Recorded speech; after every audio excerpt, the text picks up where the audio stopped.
Welding and Fabrication. We're just going to have a quick look at one of our videos again. This is a recently completed package out at Dandenong at a childcare centre.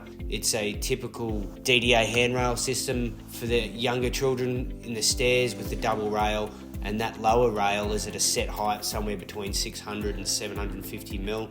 You'll only see this at the junior primary schools, kindergartens, childcare centres. It's not normally seen on any other public building. And then you've got the taller rail or the higher rail at a normal height of around 900 mil, which you'll see going up the stair in the video. The material used on this, again, is a very typical product we use often, a 38mm satin finish stainless steel tube material.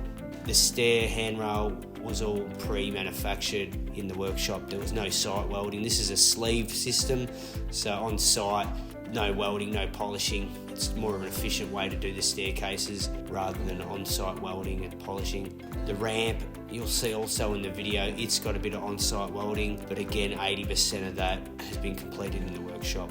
We do a lot of these ramps, we do a lot of these stairs. Our compliance is something over the last 15 years, we've become very efficient following and executing, and I think this is a typical example of what we're doing week in, week out now.